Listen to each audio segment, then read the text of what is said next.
Assalamualaikum warahmatullahi wabarakatuh. Saya doakan bagi mereka yang menonton video pada hari ini agar diberikan kesihatan, diberikan keberkatan dan diberikan buah ketakwaan oleh Allah Subhanahu Wa Taala. Selamat datang sidang penonton sekalian kepada juzuk yang ke-14. Yang mana juzuk yang ke-14 ini menariknya adalah di dalamnya terdapat dua surah. Dan yang menariknya lagi adalah surah tersebut komplit di dalam juzuk yang ke-14. Bermakna dua-dua surah ini bermula dalam juzuk yang ke-14 dan berakhir dalam juzuk yang ke-14. Apakah surah itu? Surah yang pertama yang terkandung dalam juzuk yang ke-14 adalah surah Al-Hijr. Manakala surah yang kedua yang terkandung dalam juzuk yang ke-14 yang datang selepas surah Al-Hijr iaitulah surah An-Nahl. Baik, sidang penonton sekalian, kita teruskan pengembaraan kita kepada surah yang pertama, iaitulah surah Al-Hijr. Antara pengisian yang kita akan jumpa dalam surah Al-Hijr ini adalah Allah Subhanahu Wa Taala merumuskan pertembungan di antara kaum pendusta dengan Rasul sepanjang zaman. Which means pada setiap zaman Rasul-Rasul yang telah diutuskan oleh Allah Subhanahu Wa Taala ini, ada golongan-golongan pendusta dan golongan-golongan penentang. Maka surah Al-Hijr ini merumuskan situasi ini. Rumusan pertembungan ini Allah Azza wa Jal mengambil kira dari pendustaan kepada Rasul yang pertama, iaitulah berlaku kepada Adam AS. Oleh siapa? Oleh Iblis, la'natullah. Maka rumusan ini bermula daripada saat ini lagi sampailah saat Rasul yang terakhir, iaitu Rasulullah SAW. Maka Allah merumuskan di dalam surah Al-Hijr. Seterusnya, memandangkan surah Al-Hijr ini adalah surah Makkiyah dan diturunkan pada fasa ketiga Makkiyah, iaitulah pembantaian secara fizikal dan boikot terhadap baginda Nabi SAW. Maka surah Al-Hijr ini menggambarkan fasa ini di fasa yang paling maksimum. Nak katanya fasa pembantaian fizikal, fasa boikot kepada Nabi berada di tahap yang maksimum ketika ini. Surah Al-Hijr ini juga menggambarkan Rasulullah SAW berada dalam keadaan yang tersangat letih dengan kerenah yang ditonjolkan oleh Quraisy. Dan surah ini diturunkan oleh Allah Subhanahu Wa Taala sebagai motivasi buat Nabi, abaikan kerenah mereka, ketepikan kerenah mereka, fokus kepada dakwah kamu wahai Rasulullah sallallahu alaihi wasallam. Maka untuk memotivasikan Rasulullah sallallahu alaihi wasallam, Allah Subhanahu Wa Taala merangsang auditori Nabi. Allah Subhanahu Wa Taala menghadirkan cerita-cerita beberapa orang Nabi yang lain untuk membangkitkan semangat Nabi. Antara Nabi yang diceritakan dalam surah Al-Hijr ini adalah cerita Nabi Lut, cerita Nabi Saleh, cerita Nabi Syuaib. Tiga cerita Nabi ini telah membangkit semangat Nabi. Ironinya dan cantiknya tarbiyah Allah melalui surah Al-Hijr ini adalah Allah bila mana seorang Nabi yang dikasihi iaitu Rasulullah SAW ditimpa kesusahan, Allah Subhanahu Wa Taala tidak ajar Nabi untuk kamu fokus kepada kesusahan tu. Sebaliknya Allah mengajar Nabi, dan sebenarnya kita juga bila berlaku satu masalah pada kita, cuba kita kenang, adakah kita yang paling susah dalam dunia ni? Jadi kenapa cerita Nabi Lut, kenapa cerita Nabi Saleh, kenapa cerita Nabi Syuaib diceritakan dalam surah Al-Hijr ini kepada Nabi?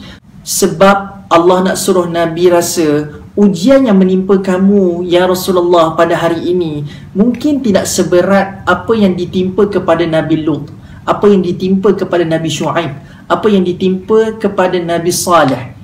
Maka Allah SWT menenangkan Nabi dengan melihat ujian yang berada di depan mata ini adalah ujian yang kecil sahaja dan dibandingkan dengan cerita tiga orang Nabi yang dipaparkan dalam surah Al-Hijr ini. Menariknya tarbiyah dalam surah Al-Hijr.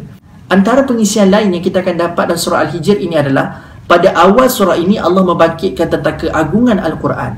Seterusnya Allah meneruskan lagi perjalanan surah Al-Hijr ini dengan Allah SWT memaparkan alasan-alasan Quraisy yang enggan untuk mengikuti dakwah Rasulullah SAW. Antaranya adalah mereka declare Muhammad ini bukannya malaikat. Maka kenapa kami kena follow Muhammad sedangkan Muhammad ini manusia biasa macam kami? Seterusnya mereka menuduh Nabi ini seorang yang gila. Dan Allah SWT selepas dua siri alasan ini, Allah menegur mereka, tidakkah kamu ingat tentang peristiwa-peristiwa orang terdahulu yang dibinasakan oleh Allah Subhanahu Wa Taala hanya kerana mereka menolak ajaran Rasul-Rasul terdahulu. Seterusnya Allah SWT memberitahu kepada sekalian pembaca surah Al-Hijr, bahawa Al-Quran ini akan terpelihara sehinggalah hari kiamat.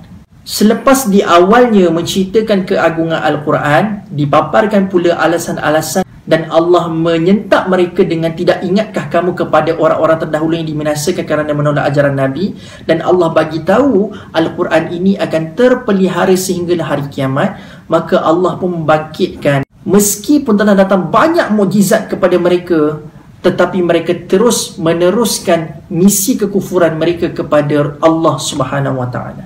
Kemudian Allah Subhanahu Wa Taala menggambarkan kepada kita iblis ini akan sentiasa committed menyerang dan mendatangkan pelbagai fitnah kepada kita agar kita deviate daripada Allah Subhanahu Wa Taala. Tetapi Allah Subhanahu Wa Taala telah mendatangkan ayat seterusnya yang memberikan kita ketenangan. Apakah jaminan Allah yang telah menenangkan kita itu? Iaitulah Allah Subhanahu Wa Taala menjamin hanya orang yang beriman dengan ikhlas kepada Allah Azza wa Jal, Allah Azza wa Jal akan memberikan perlindungan kepadanya meskipun ujian dan fitnah daripada iblis laknatullah datang bertalu-talu kepada dia.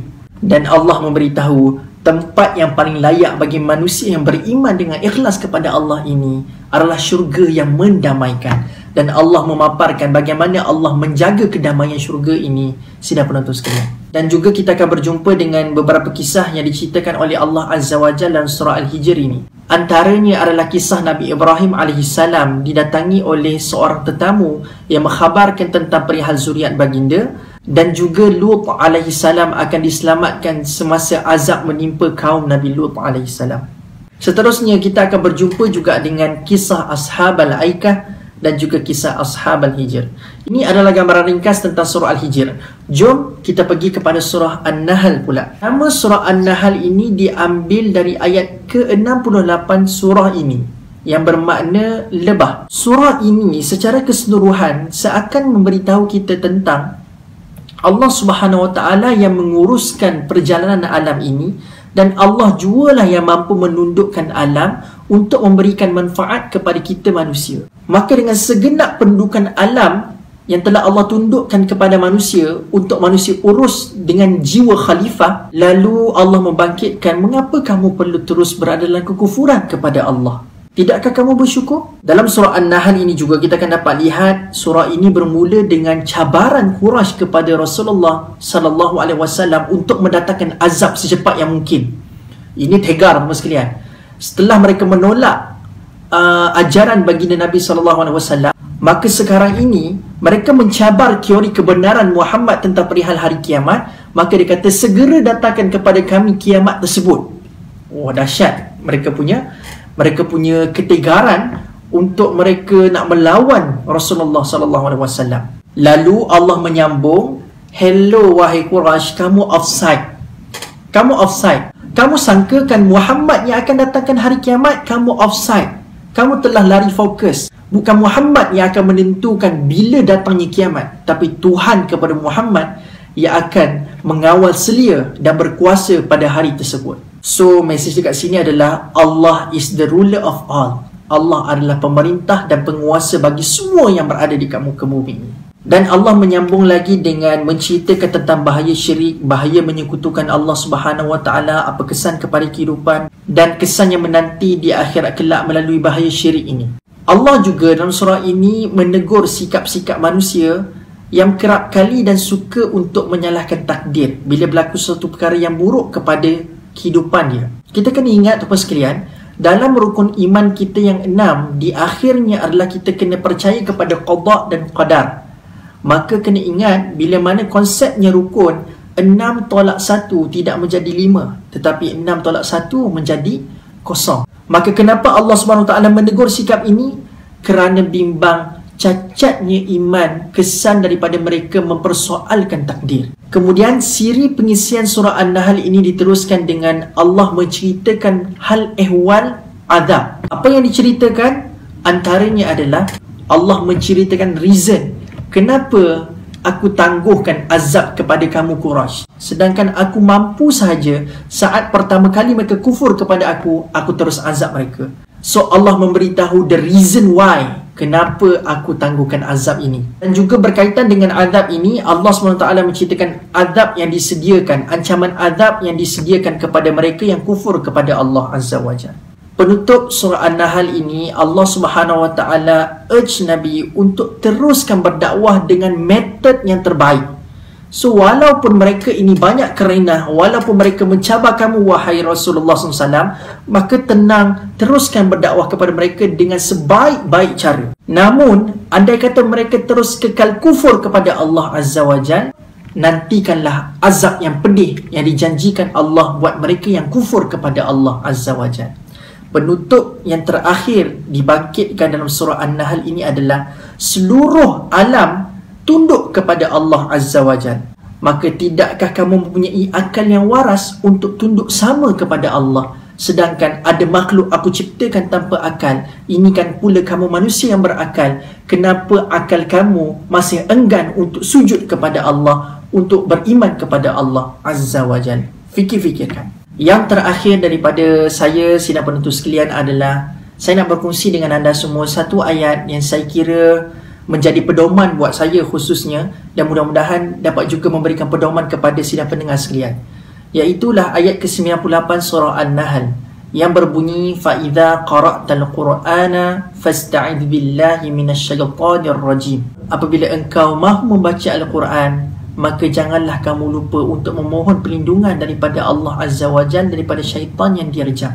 Apa yang saya nak kongsikan kepada sidang penonton sekalian tentang ayat ini adalah, perasan tak dalam bulan Ramadan kita merasakan seolah-olah kita ada emotional touch dengan Quran. Kita rasa bersalah kalau satu hari tidak baca Quran. Kita mudah tersentuh di corong-corong radio, di masjid mengalunkan bacaan ayat suci Al-Quran. Kita mudah tersentuh dengannya. Tetapi kenapa di luar Ramadan perasaan itu seolah-olah macam hilang dan tidak seenak yang kita rasa di dalam bulan Ramadan? Maka rahsianya adalah ayat ke-98 ini. Hari ini kenapa kita susah untuk internalize pengisian-pengisian Quran dalam hati kita? Ianya adalah kerana adanya bekas-bekas dan hasutan-hasutan iblis dan syaitan kepada kita. Maka tuan-tuan sekalian, Allah Subhanahu wa taala menceritakan kepada kita dan menyarankan kepada kita, always begin our recitation of Quran with ta'awudh, iaitulah membaca a'udzubillahi minasyaitanir rajim. Kaitan dengan apa saya sebutkan di awal tadi adalah Ramadan, kenapa kita mudah rasa tersentuh, kita merasa mudah in love with Quran? Kerana apa?